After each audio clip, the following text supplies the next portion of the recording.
Luc chapitre 22, verset 40.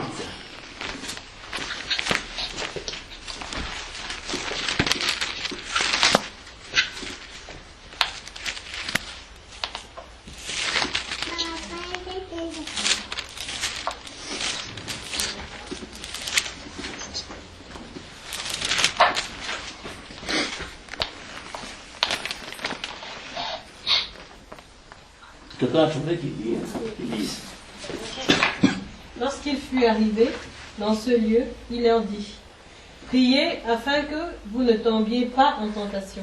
Amen. Amen. Amen. Moi, j'ai dans ma version, lorsqu'il fut arrivé à cet endroit, il leur dit: priez pour ne pas céder à la tentation. Amen. Ça, c'est la parole du Christ. Et le Seigneur, il a répété ça tout à l'heure, il a encore répété ça plus bas, dans au verset 46.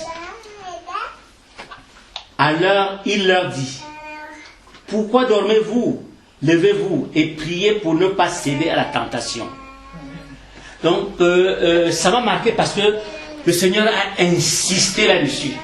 Quand le Seigneur parle 2 fois, c'est pas en l'espace de... C'est le même jour, mais il a insisté là-dessus. Priez pour ne pas céder à la tentation. Et quand le Seigneur dit ça, c'est que beaucoup de chrétiens, beaucoup de ces enfants tombent aujourd'hui parce que il y a la tentation qui est là. Et nous voyons le monde dans lequel nous vivons aujourd'hui, c'est un monde plein de tentations. Et quand j'ai cherché à voir ce que veut dire la tentation c'est quelque chose qui nous attire, où nous sommes attirés vers quelque chose qui est défendu par la loi ou bien par la religion. C'est-à-dire nous sommes attirés, notre désir est créé, ça crée en nous, la tentation crée en nous un certain désir vers quelque chose qui n'est pas bien, quelque chose qui n'est pas bien. Donc c'est pour ça que le Seigneur aujourd'hui, il nous met en garde de prier toujours pour ne pas céder à la tentation. Nous avons vu que notre Seigneur Jésus-Christ, c'était un homme de prière. Il était constamment en prière et lui-même d'abord a été tenté par Jésus-Christ. Par le diable. Excusez-moi pour moi. Il a été tenté par l'autre. Le diable l'a tenté. Mais heureusement que c'est quelqu'un qui était constamment et en permanence dans la prière. Donc c'est ça qu'il nous dit aujourd'hui, d'être constamment en prière pour ne pas céder à la tentation. Et la tentation ne vient pas de Dieu. La tentation vient de l'autre, de l'ennemi, qui est tellement rusé. Et ce n'est que lui qui peut tenter. Et le Seigneur peut permettre une tentation. Le Seigneur peut permettre pour nous mettre en épreuve. Et cette épreuve, quand le Seigneur nous met en épreuve, c'est pour que nous en sortions vraiment fortifiés. C'est pour que dans cette épreuve, nous en sortions, que sa gloire se manifeste, que nous en sortions vraiment positifs. Parce que quand nous sommes dans une épreuve, soit ça peut nous détruire ou ça peut nous fortifier. Et le Seigneur nous dit aujourd'hui de prier constamment pour ne pas céder à la tentation. Il est venu, il a trouvé ses disciples en train de dormir. Il leur a dit: pourquoi dormez-vous? Donc on constate qu'aujourd'hui, beaucoup de chrétiens dorment. Beaucoup d'enfants de Dieu aujourd'hui dorment. C'est un sommeil spirituel, bien entendu. Ils dorment. Tu vas voir un chrétien, on va voir un chrétien aujourd'hui qui peut faire 1 jour, 2 jours, 3 jours sans prier le Seigneur, sans lire la parole de Dieu. Et quand nous passons 1 jour ou 2 jours, 3 jours sans être en prière, sans être connectés à notre Dieu, nous savons que l'ennemi est là et il profite de ce moment-là pour nous pousser à faire des choses que nous ne devrions pas faire. Et l'ennemi, il est toujours là prêt. Il est tellement rusé. On nous a toujours dit que c'est le rusé. Et il sait, il connaît nos points faibles. Il connaît nos points faibles. Il sait là où il peut nous toucher pour que nous ne prions pas. Mais le Seigneur nous dit aujourd'hui: pourquoi dormez-vous? Ne dormez pas. Soyons tous. Levons-nous. Levez-vous et priez pour ne pas céder à la tentation. nous savons qu'on ne peut pas combattre étant assis. Il faut qu'on se lève. Et se lever, ça veut dire être dans la prière. C'est ce que le Seigneur nous demande aujourd'hui. Et les tentations sont de plusieurs genres. On peut être tenté par le diable, l'ennemi, bien sûr. On est tenté par le monde et ses attraits, ce que nous vivons dans le monde aujourd'hui. On peut être attiré par ce monde et ses attraits et tout ce qu'il y a dans ce monde. On peut même être attiré, tenté par nos propres désirs. Nos propres désirs peuvent nous attirer. Nous sommes tentés par nos propres désirs. Et c'est pour ça que le Seigneur nous demande d'être toujours en prière. D'être toujours en prière. Nous encourager les uns les autres dans la prière.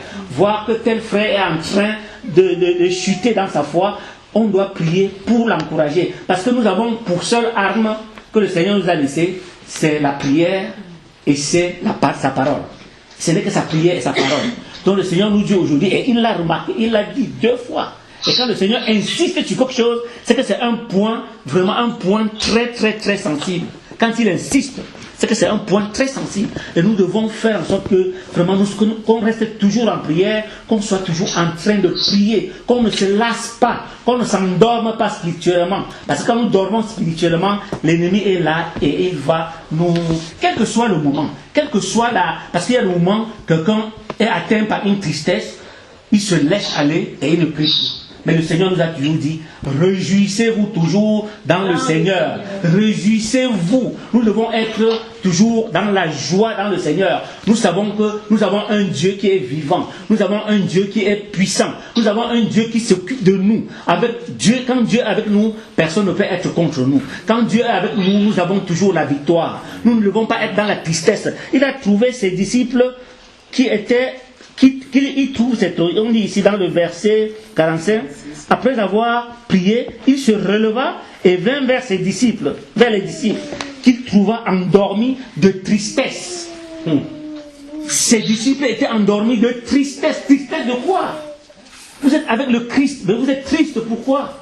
Nous aujourd'hui, en tant qu'enfants de Dieu, nous ne devons pas être tristes. La tristesse n'est pas notre lot, ce n'est pas notre quotidien. La tristesse, c'est pour les autres. Mais à partir du moment où nous sommes dans le Seigneur, nous devons être toujours dans la joie. Le Seigneur nous a dit, réjouissez-vous toujours dans le Seigneur. Il faut toujours être dans la joie. Quel que soit le problème, quelle que soit la situation, on ne doit pas être triste. Parce que c'est des ruses du malin. Il utilise ça pour nous attrister. Et dès qu'il nous attriste, nous abandonnons le Seigneur, et nous abandonnons tout. Et voilà, nous nous livrons. Et quand nous savons que quand nous abandonnons le Seigneur, nous ne sommes plus avec le Seigneur, forcément, lui, on se livre à lui. Et c'est comme ça qu'il va nous utiliser comme il veut. Et il sait. L'ennemi sait que quand on prie, c'est une très grande force. Quand on prie, il est vaincu. Quand nous nous mettons en prière, l'ennemi est vaincu. Mais nous ne devons pas baisser les bras. Nous devons prier sans cesse. Prier pour nos familles sans cesse. Prier pour nos enfants sans cesse. Prier pour nos frères et sœurs sans cesse. Quand je dis ça, c'est parce que ces jours-ci, je suis confronté à un problème tel que partout où je vais, les gens disent faites ceci, comment on peut faire pour telle situation. C'est des chrétiens comme nous. Non? Comment on va... Je leur dis tout ce que nous devons faire. Tu as un enfant qui ne veut pas donner sa vie au Seigneur, ne le tape pas, ne te fâche pas de lui, il n'y a aucun problème, mets-toi à genoux, prie pour lui, tu verras comment Dieu seul, qui touche le cœur, c'est lui qui va toucher le cœur de celui-là. Tu as un frère, tu as un enfant qui fait des choses qui ne sont pas bien, tu n'as qu'une chose à faire, c'est de t'agenouiller, de prier. Parce que seule la prière l'ennemi est vaincu par la prière. Il n'est vaincu que par la prière. Donc, c'est un point tellement sensible. Et le Seigneur a su que c'est un point tellement sensible qu'il a dit ça 2 fois. Il a répété. Et il ne se répétait pas souvent. Mais quand il se répète, c'est que c'est très, très, très, très important. Amen. Nous devons donc nous mettre vraiment en prière pour ne pas céder aux tentations. Nous sommes dans le monde, nous voyons tout ce qui se passe dans le monde aujourd'hui. Nous voyons tout ce qui est là, tout ce qui tourne autour de nous. Mais si nous cédons un peu, si nous abandonnons, si nous lâchons un peu, c'est terminé. L'ennemi va nous prendre, il va prendre le terrain, et puis c'est fini, nous sommes partis. Et nous savons que si nous retombons dans le monde, si nous chutons, nous sommes en train de crucifier le Seigneur 2 fois. Et notre cas encore sera plus grave que tous les autres cas, qu'avant. Donc nous devons tout le temps vraiment nous mettre en prière, nous être dans la prière. Et c'est tellement parce que le Seigneur a tellement insisté que moi ça m'a marqué. Ça m'a marqué parce que le Seigneur a dit ça et il l'a répété une seconde fois. Donc nous devons vraiment nous mettre en prière, quelles que soient les circonstances. Il a dit, à tout moment, faites connaître vos besoins par des prières, des supplications et tout. Pour nous, les besoins, ce ne doit plus être des besoins charnels, des besoins de tous les jours, parce que nous savons que Dieu s'en occupe, Dieu s'occupe du reste. Mais nos besoins doivent être célestes. Nous avons des besoins maintenant, des besoins célestes. Parce qu'il a dit, recherchez d'abord les choses, recherchez les choses d'en haut. Ne vous occupez pas des choses terrestres. Et comme Satan, il sait que nous, les hommes, aiment les choses palpables, les choses qu'on voit, il nous tente toujours par ça. Il nous tente par ce qu'on voit. Il a dit à Jésus-Christ, regarde, je vais te donner tout ça. Je vais te donner tout ça. Mais heureusement que le Christ n'a pas cédé. C'est comme ça qu'il viendra aussi nous tenter. Il va nous dire, je vais te donner ça, on va te donner ça, on va te donner si tu viens. Et si tu es faible, tu vas partir, et tu vas lui donner ton âme, et c'est parti. Donc nous devons vraiment être en tout temps et à tout moment en prière. C'est ce que le Seigneur nous a dit dans sa parole aujourd'hui. Et c'est ce petit passage qui m'a marqué dans la semaine. Et c'est ça que je voulais partager avec vous aujourd'hui. Et vraiment, je rends grâce au Seigneur. Merci. Amen. Je vais apporter un complément dans ce que le frère a reçu du Seigneur et l'exhortation qu'il est en train d'apporter. Déjà, pour appuyer ce qu'il vient de dire, on peut regarder dans Matthieu 10, verset 24. Matthieu 10. Matthieu chapitre 10, verset 24. Verset 24.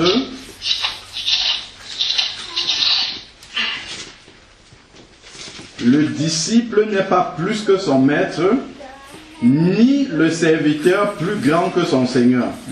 Il suffit au disciple d'être comme son maître. Dans d'autres versions, c'est d'être traité comme son maître et au serviteur comme son Seigneur. S'ils ont surnommé le maître de la maison Belzébul, à combien plus forte raison surnommeront-ils les gens de sa maison? Point. Donc, le frère a souligné que le malin, dans Matthieu 4, est venu tenter le Seigneur. Donc, sachant que s'il n'a pas craint de tenter le maître, ce n'est pas nous qui va craindre.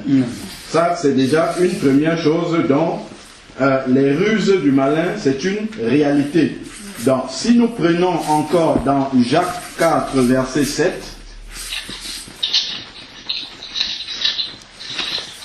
Jacques chapitre 4, verset 7,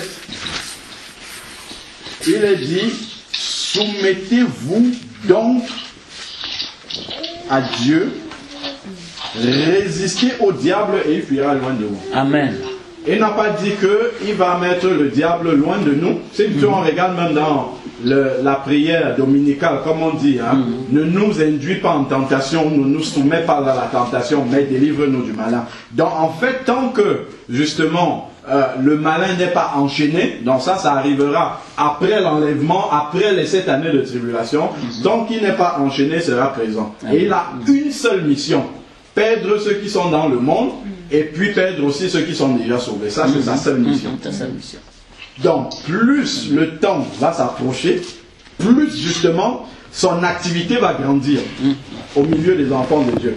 Donc, si on n'a pas ce discernement-là, cette lecture spirituelle, cette lucidité spirituelle de savoir la gravité des temps dans lesquels nous sommes, nous pouvons être séduits, nous pouvons être très surpris de ce que nous sommes en train de vivre là en ce moment. Et on peut se laisser aller en fait dans la tentation du malin.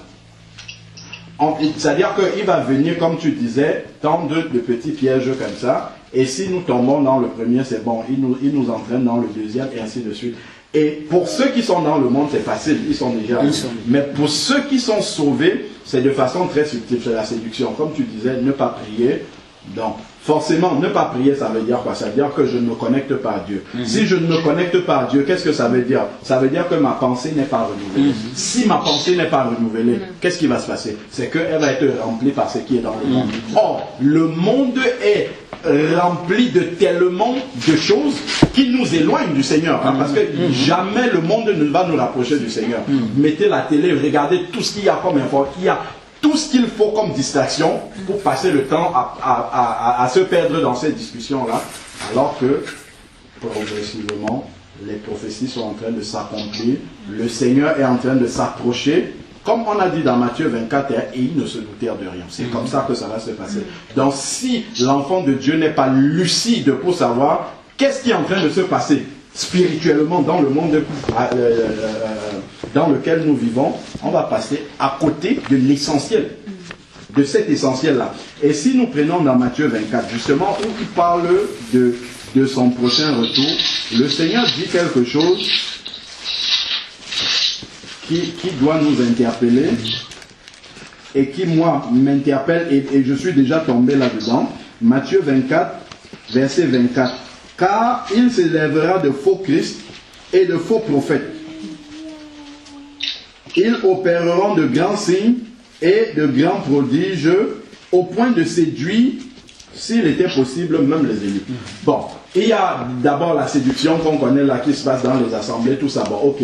Même si on est en dehors de ça, il y a quand même le malin qui continue à agir dans le monde, même si on connaît déjà ces séductions-là, qui continue à agir dans notre quotidien pour justement nous séduire. Ça peut être par autre chose, pas forcément par l'erreur de la parole de Dieu, mais nous séduire, c'est-à-dire nous occuper par des choses qui ne sont pas liées directement à notre préparation au retour du Seigneur. Et c'est comme ça que nous allons nous mettre à nous fatiguer, à faire tellement de choses que ça va nous éloigner du point fondamental. Et ça, je vous assure que plus le Seigneur va se rapprocher, plus ça va être comme ça. Plus il y aura des choses qui vont nous occuper l'esprit. Et ça, il a dit, même les élus pourront être séduits s'ils ne veillent pas. Donc, ça veut dire que journellement, nous devons constamment être, comme tu disais dans la prière, dans la présence de Dieu, pour que Dieu nous rappelle. Il n'y a que Dieu qui peut nous rappeler les temps dans lesquels nous vivons. Il n'y a que lui qui peut nous rappeler ça. Le monde ne va jamais... Même un chrétien peut te dire, est-ce que tu sais que Jésus revient? Mais tu le vois vivre comme si Jésus revenait dans 100 000 ans. Il n'est pas en train de se préparer concrètement. Parce que quand on dit Jésus revient, c'est quelque chose qui transforme ton existence. C'est quelque chose... C'est le seul sens de ta vie. Tu ne peux pas être sur la terre et dire tu attends Jésus et tu es focalisé par lui. On a toujours tous ces besoins qui sont là, mais il faut que chaque chose prenne sa place. Amen. Si ces choses, d'ailleurs, le travail du diable, c'est de faire en sorte que ces choses-là qui sont utiles pour notre vie débordent dans notre vie spirituelle. C'est ça. Dès que ça va déborder dans notre vie spirituelle, c'est fini. Le contact personnel, intime avec Jésus va se refroidir. C'est ça les vierges folles. Hein? Quand il dit « je ne vous ai jamais connu », c'est-à-dire que nous n'avons pas d'intimité ensemble. C'est ça là. Là maintenant, le travail que nous sommes appelés à développer, c'est de développer cette intimité-là avec Jésus. Et c'est dans cette intimité-là que, à chaque fois, il va nous révéler les séductions qui sont en train de se passer sous nos pieds, juste à côté de nous. Juste à côté de nous. Si nous ne sommes pas attentifs à ça, on va passer à côté. Éphésiens, chapitre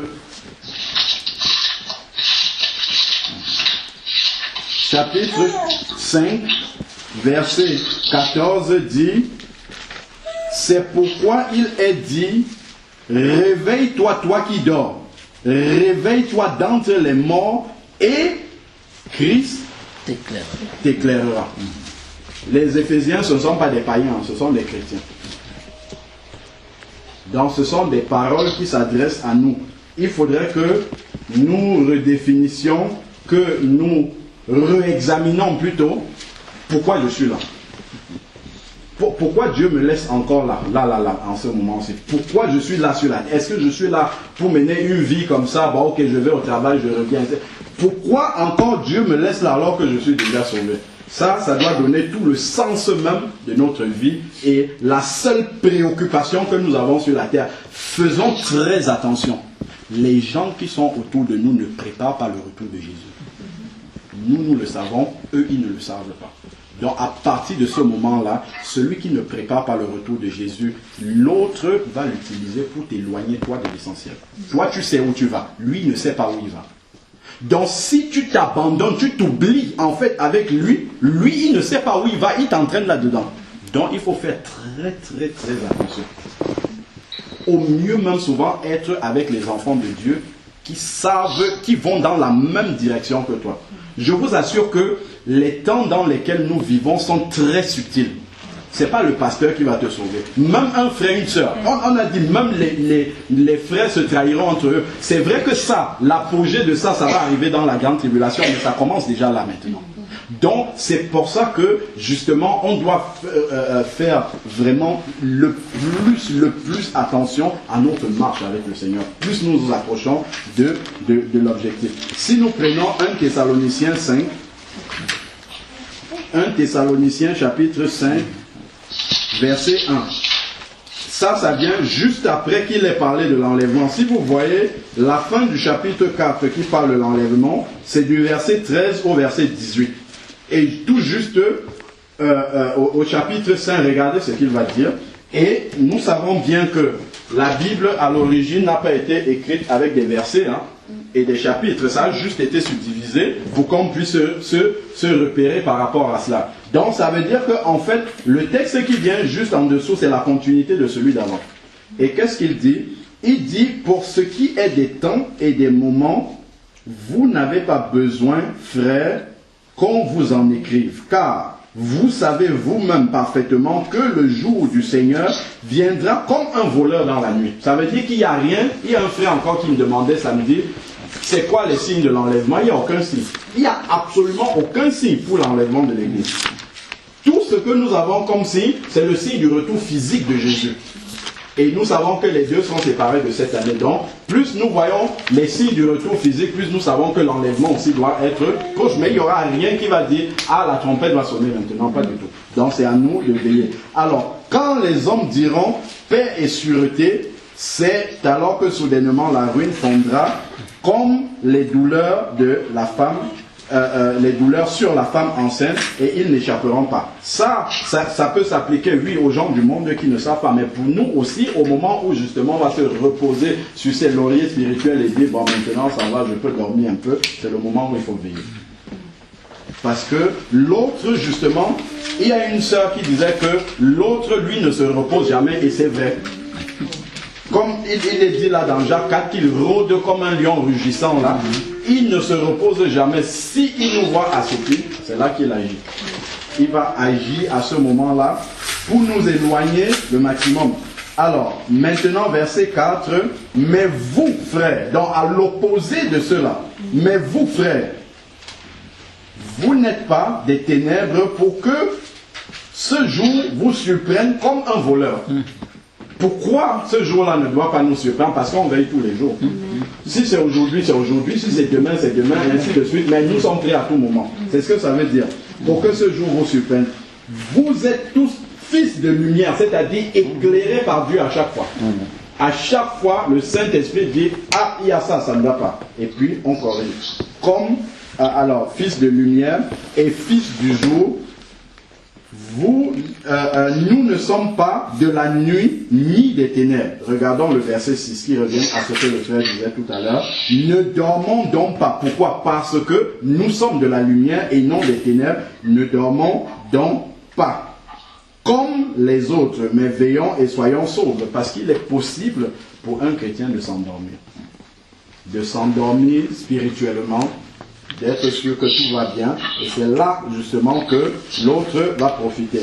Ceux qui dorment, dorment la nuit, et ceux qui s'enivrent, s'enivrent la nuit. Mais nous qui sommes du jour, soyons sobres, revêtons la cuirasse de la foi et l'amour, ainsi que le casque de l'espérance du salut. Car nous ne sommes pas destinés à la colère, mais à la possession du salut par notre Seigneur Jésus-Christ, qui est mort pour nous, afin que, soit que nous veillons, soit que nous dormions, là il parle de la mort, il ne parle plus du sommeil spirituel, soit que nous dormions, nous vivions ensemble avec lui. Mais avant ça, c'est que c'est nous qui avons le devoir de ne pas dormir. C'est pas que nous avons le devoir, c'est un commandement de ne pas s'endormir spirituellement. Parce que ces temps-là sont mauvais. Quand Jésus est venu parler à ses disciples, c'était la même chose. C'est un commandement qu'il leur a donné. Il leur a dit, veillez avec moi. Alors, ainsi donc, exhortez-vous mutuellement et édifiez-vous l'un l'autre comme vous le faites déjà. Amen. Amen. Ceux qui étaient en ligne mercredi, est-ce que vous vous souvenez de ce qu'on a partagé ensemble mercredi sur Skype?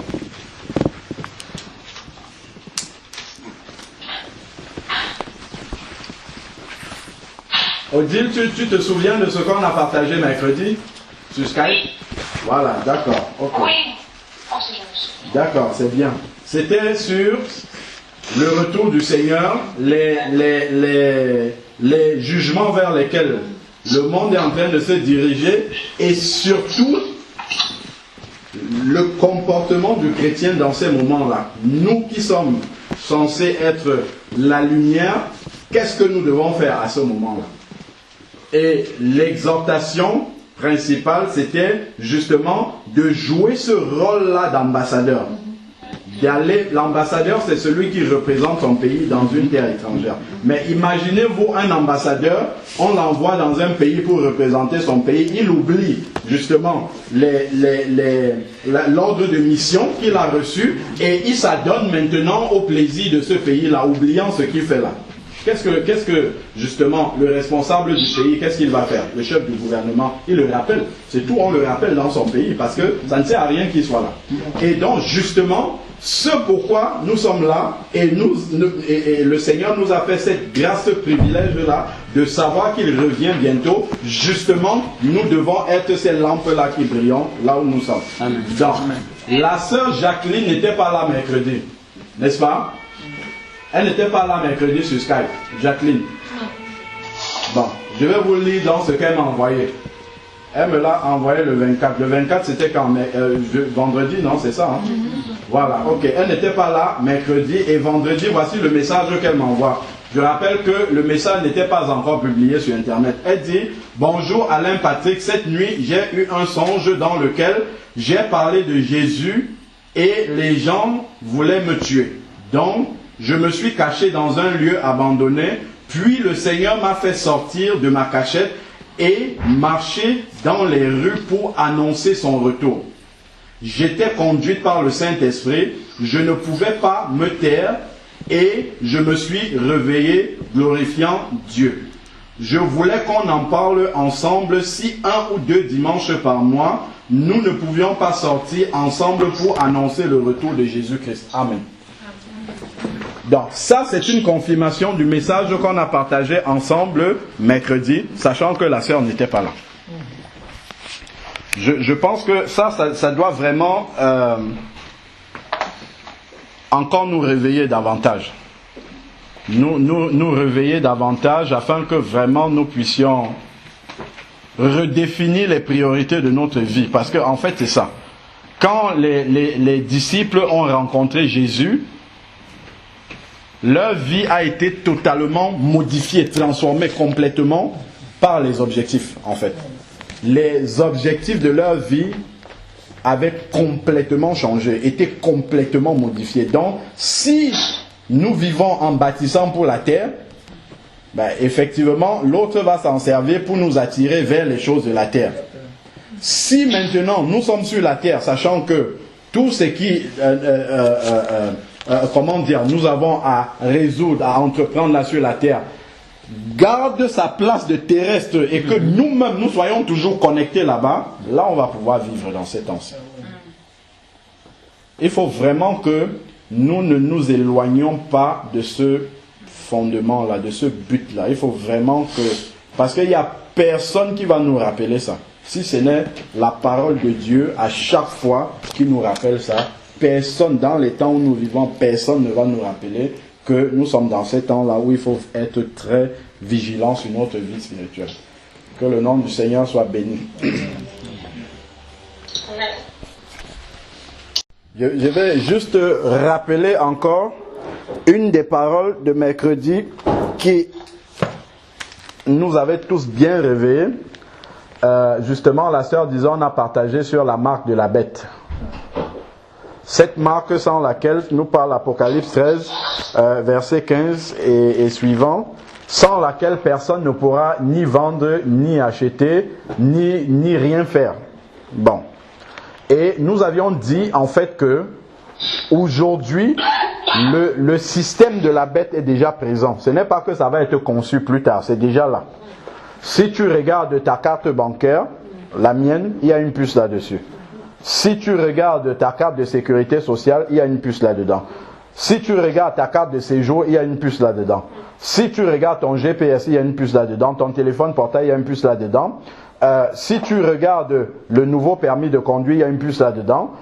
Si tu regardes ton passe Navigo, il y a une puce là-dedans. Et ainsi de suite. Donc, en fait, c'est un filet qui s'est refermé déjà. Ce n'est pas qui va se refermer. Qui s'est déjà refermé sur l'humanité. Puisque même les pays les moins favorisés, les pays africains, ont aujourd'hui le passeport biométrique avec la puce dedans. Donc, en fait, le système est fermé. C'est pas ça la marque de la bête. Mais, en fait, c'est un système qui se referme sur l'humanité de manière à pouvoir contrôler les gens. C'est ça que l'Apocalypse nous dit. Il faut d'abord qu'il y ait le contrôle complet de la population. Donc, ça veut dire, si aujourd'hui, ok, tu dis, moi je ne prends pas la carte bancaire, je vais payer en espèces, c'est pas grave, tu devras aller voir le médecin.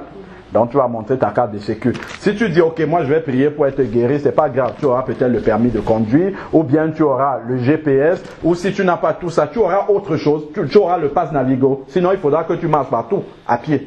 Bon, pour aller au travail en région parisienne, par exemple, je crois que ça va être un peu difficile. Bon, donc, le système est déjà organisé de manière à ce que chacun d'entre nous ait au moins un truc qui appartient à ce système-là, au moins. À quoi est-ce que ça va nous conduire? Simplement au fait que nous soyons contrôlés complètement. Aujourd'hui, on peut savoir depuis une année ce que tu as, tous tes déplacements, avec ton passe Navigo app, à 8h il a pointé ici, là-bas il a validé ici, ainsi de suite. On peut étudier ta journée comme ça, on sait que bon. À midi 10 toujours, app Marcel, elle est toujours à Port d'Orléans. Donc on va t'attendre là-bas. Est-ce que tu veux prendre la marque de la bête ou pas? C'est ça. Donc personne ne pourra échapper à cette question-là. Et quand on pose cette question, c'est je la prends et je suis tué directement, ou alors non, je la prends et puis bon, tout le système est à moi, on me donne un compte bancaire. Le travail par exemple, tu vas demander le travail. Ok, oui, tu es le candidat idéal, mais est-ce que tu as la marque? Non, donc tu perds le travail. On prenait des exemples, on disait, imaginons-nous une mère d'enfant, Clémence par exemple, elle était là mercredi. Une mère d'enfant, elle a sa fille, Nathanaël, quelques mois. L'enfant est malade. Tu vas refuser d'aller voir le médecin. Ok, tu vas à la pharmacie pour prendre les médicaments pour l'enfant. Il faut la puce. Comment tu fais? Ok, tu vas à Leclerc pour acheter le lait pour l'enfant qui est en train de pleurer. Comment tu fais? Est-ce que vous imaginez un peu vivre dans un tel système? Nous n'avons pas peur parce que nous savons que déjà, celui qui est en nous est plus grand que celui qui est dans le monde. C'est la première chose. La deuxième chose, c'est que nous savons que l'Église n'a pas part à ce moment-là où vraiment le système de la bête avec ses lois va se mettre en place. Mais par contre, ça doit attirer notre attention de nous dire, tiens, nos familles vont vivre là-dedans. Nos proches, nos collègues, eux, ils seront là-dedans, en plein dedans, sans même savoir ce qui est en train de se passer. Donc ça veut dire que pour véritablement être sauvé, il faudra uniquement pouvoir payer de sa vie. C'est-à-dire que les gens viennent comme ça, devant Clémence qui est maman, elle dit non, je ne prends pas votre bête, et elle est tuée devant sa fille. Est-ce que c'est possible? Imaginons que nos familles vont vivre ça. Ça doit nous pousser donc à parler du Seigneur aux gens. Peu importe, qu'on nous prenne pour des fous, qu'on nous prenne pour des... Au moins le dire, après maintenant, les gens feront ce qu'ils veulent. mais ils seront responsables. Mais que leur sang ne repose pas sur nous. Mais c'est ça. C'est ça qu'on doit comprendre dans l'urgence de parler du Seigneur aux gens. C'est parce que les gens ne sont pas conscients de ce dans quoi nous sommes déjà. Ce n'est pas que ça va arriver, nous sommes déjà dedans. Nous sommes déjà dans les prémices. Et on avait lu dans 2 Thessaloniciens 2 que l'homme impie doit se révéler. Et pour l'instant, il est retenu par... il est dit que ce qui le retient est encore dans le monde. Et nous savons que ce qui le retient, c'est le Saint-Esprit. Et le Saint-Esprit habite dans les chrétiens. C'est parce que nous sommes encore là. Mais à l'instant où l'Église est enlevée, attaque immédiatement ce système-là directement. Parce qu'en fait, il y a plus rien à créer. En fait, il y a juste des lois qui doivent être mises en place pour que tout ce que nous utilisons là prenne une autre signification pour les gens. Et c'est tellement subtil qu'on ne fait pas attention. Nous-mêmes, parfois, on finit par s'oublier dans ce système-là. Et tout ça, on se dit, c'est normal, ça apporte du progrès. Oui, c'est la vérité, mais c'est la séduction. C'est la séduction. On ne peut pas... C'est vrai que ça facilite énormément de choses. Mais pour le chrétien qui est lucide, il sait là où nous sommes en train d'aller avec ça. Et ça doit nous pousser justement à parler aux gens, à dire aux gens, que tu le crois ou pas, voilà ce qui va arriver. Maintenant, il y a un seul nom qui peut te sauver de tout ça. Parce que, regardons tous les... Là, on n'a même pas balayé tous les cas qui peuvent arriver. Si quelqu'un pense qu'il peut s'en sortir sans le nom de Jésus, dites-moi comment vous allez pouvoir vivre dans un système comme ça, sans ça. Même dans nos pays, les cartes d'identité sont en train d'être informatisées avec la puce. Tout ça, ça va arriver là-bas facile. Ça a déjà commencé. Il n'y a personne qui pourra être en dehors du système. Donc vraiment, il faudrait que nous puissions, ça va toujours dans ce même sens-là, déjà de redéfinir vraiment ce pourquoi nous sommes là. 2 raisons, les seules 2 raisons pour lesquelles le Seigneur nous maintient encore ici. 1, c'est de continuer à se sanctifier. 2, c'est d'être ses ambassadeurs, c'est tout. On n'a rien d'autre à faire ici, là, rien du tout, rien. Ça serait même encore mieux d'être parti avant. Oui, vu tout ce qui va venir. Vu tout ce qui va venir, si un chrétien meurt étant dans le Seigneur, on doit dire Amen. Gloire à Dieu pour lui. Vraiment, je bénis le Seigneur pour lui.